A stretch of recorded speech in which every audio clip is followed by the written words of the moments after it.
And in this episode, we talk with Kelly and Joulia. Kelly, tell us a bit about yourself. Yeah, hi everybody. My name's Kelly Maughan and I'm the Volunteer Tutor Scheme Coordinator at Melbourne Polytechnic in the Melbourne AMEP program. And I've been working in that program since 2017. I came on board initially as a volunteer trainer and then a support officer looking after the northern region before moving into the coordinator role. I've also volunteered myself as a Jesuit Social Services EAL volunteer working at the Jaika Church in Preston, which kind of encouraged me and spurred me into this role from working within that volunteer role. So that's just a little bit about me. Thanks, Kelly, and thanks for joining the podcast. Joulia, welcome. Tell us a bit about yourself. Hi, my name is Joulia Asali. I am a volunteer tutor scheme support officer. I think I started working in the program as a volunteer in 2019. I'm originally from Syria. I came as a refugee in 2017. And I started my journey with being a learner, and now I'm supporting learners with AMEP. Well, welcome to the podcast, Joulia. Thank you for joining us. So, Kelly, let's start with you. Can you share what is AMEP and why and how does it create hope? Yeah, so the AMEP, well, the AMEP, is the Adult Migrant English Program, and I sit within the Volunteer Tutor Scheme, or the VTS as we like to call it. And so the AMEP is a government-funded program, sits under the Department of Home Affairs. It's been around for 77 years in Australia, so it's nationwide, and us and the VTS and the Melbourne AMEP look after those 5 contract regions. So can you tell us the purpose of AMEP and what it's trying to accomplish? So the AMEP is about building English language skills, but also about building connections in community. So in the VTS itself, we're looking for, we have volunteers who support AMEP learners for 1 hour a week. So they'll be doing things like supporting them with their English language. So it might be complementary to what they're doing in English classes, but some of the learners, I guess, aren't in English classes. So it's about building those English skills if they're not in classes or not, and also about building their connection into their community, building skills on getting employment, going on to further study, etc. So there's lots that they do. How does a learner find out about AMEP? So the learners in the program, when they first come into Australia or settlement, they are advised about the AMEP program, encouraged to join at that point. Sometimes the learners have been out of the program and then they can come back and re-enter as long as they're not at a vocational level of English. Yeah. And what about volunteers? How do they find the program? Yeah, so we're out there all the time, recruiting, promoting the program. That could be advertising on platforms like Seek Volunteers or connecting with volunteer resource centres like the Xavier Social Justice Network. So we're out there about talking about the program, promoting the program and trying to connect and find more volunteers. So let's just hear from you, Joulia. Mm-hmm. Can you tell us a little bit about your role at AMEP and your own lived experience going through the program as a learner? I'm a volunteer tutor scheme support officer. Mm-hmm. I support the Northwest region. First, I contact with the learners to know more about their goals and to know their availability and to explain a little bit about the program, because sometimes they refer to us and they don't know much about the program. And I contact with the tutors since they sign up to become a volunteer tutors with us. We support with the training, and then we do a small interview to know more about them and to know their availability, and then to find a suitable learner that match their availability, and to find out the best way how the volunteer can support the learner. And then we keep following up with the match between the volunteer and tutor until the learner get their goals. About my experience, when I came to Australia, I had a little bit of English. Like I have some words in my brain, but I didn't know how to speak up. I have the words, but I don't know how to use them. I started to go to the AMEP classes, and I had a really lovely teacher, and she helped a lot. And with the teacher, we had a volunteer tutor supporting her, and she was amazing. She's the one who helped me a lot to start speaking and to have conversations with others, have the confidence to speak with, like, when I'm out and when I go, like, even to the shopping center or any other places. Then I was pregnant with my daughter, and I couldn't go again to the classes. So I had my own volunteer tutor. And she started supporting me even during the COVID. And she was, like, amazing. She was a way to go out from the loneliness. And at the same time, I keep improving myself with her encouragement. Because, you know, sometimes you feel you're isolated because you are in a new community, different language, and you need someone to just tell you that you can do it. Like, you are in the right road, like you are doing your best, and you will reach your goals. And yeah, this volunteer tutor, she changed my life. Like, she helped me to change my life in Australia. And adding to that, my husband as well had a volunteer tutor who supported him to complete his studies. Like, he was studying something, and he had a volunteer tutor who helped him to know how to complete the assignments and to graduate from the course that he was doing. I really appreciate this program, because it helped to not just to change my life and my family life. I can see now, as I'm working as a volunteer tutor officer, that it helps to change a lot of lives. Yeah. Thank you. Kelly, this year, as part of our Social Justice Network Dare to Be Different forum, we're exploring this theme of hope lost and hope found. How does AMEP foster hope for both the volunteer and the learners who participate in the program? Yeah, and I think from hearing from Joulia, that highlights it exactly. You know, it's about having a volunteer, and being a volunteer, I guess, is about bringing hope, because you are really engaging and changing somebody's lives. It could be something big or it could be something small, but as Joulia mentioned too, it's about building on those learning goals. So when you're supporting, as a volunteer, if you're supporting somebody and you're seeing them achieving these goals, you get a lot of reward out of that. But also in the same aspect, as a learner, they're gaining a lot of hope about improving on their English, but also on their social skills as well, and about achieving goals that they didn't know that they could achieve. So I think that really is a highlight of the program. And many volunteers would speak about, you know, what they get from this program as well, that they might be giving a little bit, but they're also getting a lot back as well. So it's really rewarding to be part of.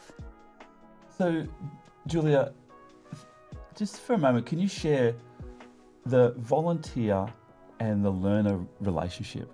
What is it that makes that connection work? We don't just randomly match the volunteer with the learner. We try to find the best match for them. Like, we ask a little bit of questions for the tutors and the learners, and we try to find someone like similar. If the learner has these goals, we try to find a tutor who can support those exact goals. And lots of our volunteers and learners became friends. Like, even after they stopped the match, like we stopped the match and the learner reached their goals, they continued this relationship. Each case has its own relationship. I have been doing that for 3 years now, and during these 3 years, I saw like many different kind of relationships between them, but it's like the thing that I can say that it's all wonderful. They share their stories with us. We have lots of good news stories about the achievement that the learner get, and also about the happiness of the tutor, because they are sharing the culture. So yeah, it's really nice to see how it touched the tutor and how it affects the learner to reach like what they want in this life. And to be honest, the most important part of that for me as a mom, when I see my kids are proud with my oldest one now, he noticed, and he's really proud when he sees me and his dad that we are doing work and we go out and we are living our life after all the circumstances that we went through before. And I think this is a good thing that he can see that we achieved something during this time. And yeah, thanks for the AMEP that we had a lot of support from this program. Fantastic. How do you take that relationship to scale? You're taking it across, as I shared in my introductions, across 5 regions in Victoria, where the relationship between the volunteer and the learner is so paramount, and you're trying to make sure that's working effectively at scale. How do you approach that? How does the program approach that?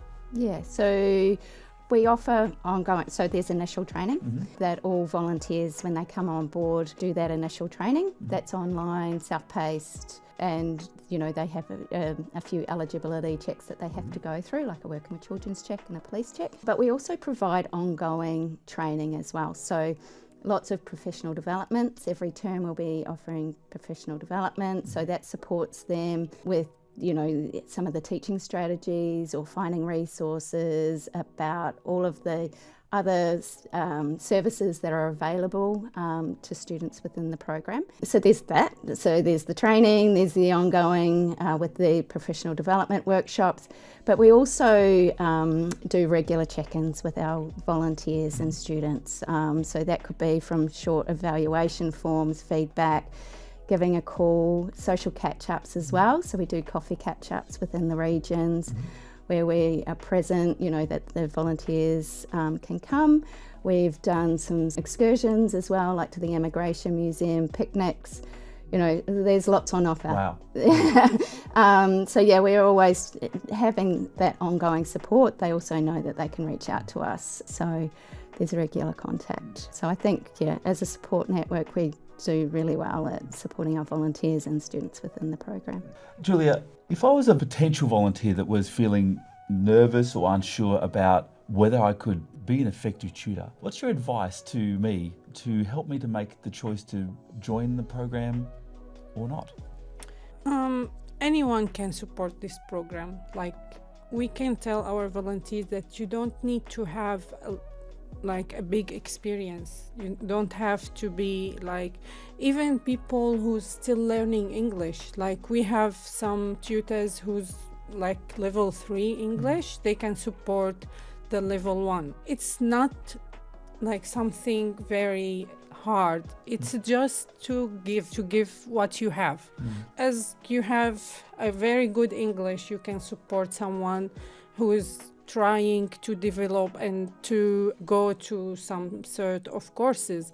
If you have a low level of English, you can support the people who has no English at all.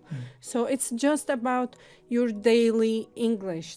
Some people, they just need to know how to have a simple conversation, just to go to the shopping center and to know how to buy a few stuff, or if they had a phone call, just to know how to respond to this phone call. It's easy to deal with people, and we are supporting the tutors. So we support with resources, we support with contacting the learner at the first time, and we keep supporting during the journey. So if they're not comfortable in any stage we can end the match, we can find a different match. It's just about giving what you have, like in a normal way, nothing extra, and it's very flexible. Fantastic, thank you. So Kelly and Joulia, maybe just one last question to both of you. How does your work with AMEP and working within the scheme that you're working within foster hope and joy flourishing for you personally?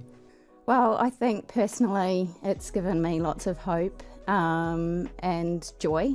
Being in this role, I wouldn't have been in here for so long if it didn't. But every day it's a new, I guess, joy and hope from just meeting with volunteers and students and hearing their great news or their outcomes and their achievements, you know, is really fantastic, and it gives everyone joy in the office, and we, you know, share in that joy of those achievements that our learners and volunteers make each and every day, and the difference that they make to each other. So, and I think Joulia touched on this earlier when she was speaking, but it really is a cultural exchange as well. So that's really, you know, fantastic to hear when we hear those beautiful stories of people learning together, and that just, I think that brings us, all hope and joy in our program. And for you, Joulia, how does your work bring you hope and joy and that sense of fulfillment and flourishing? Yeah, because it brings me a lot of hope, especially when I receive a call from a learner that she's not participating with me and she with us as a program, and she asked for a volunteer tutor because she found out that her friend had a volunteer tutor and she improved herself a lot and she wants to do the same. I have a lot of learners from my own community, and I can see the achievement that they reach, and that gives me hope that even with all the bad circumstances that they went through before, now they are finding their new path and they are walking forward and they are improving their skills with English and with all the other life skills. And with my own life, I can, like, this work helped me to have more hope about, you can do it. Like, you can change lives and you can change your own life and your family life. Thank you so much for listening to this episode of the Xavier Social Justice Network podcast. My heartfelt thanks to both Kelly and Joulia for sharing your experiences of part of AMEP and the exploration of hope lost and hope found. Remember, our Dare to Be Different forum is coming up in August, and the event details, including the registration link, will be in the show notes. Also, if this episode has inspired you to learn more about the Social Justice Network and to register your interest in becoming a volunteer in joining the AMEP program, please follow the links in the show notes below. We can't wait to hear from you. Until next time, thank you.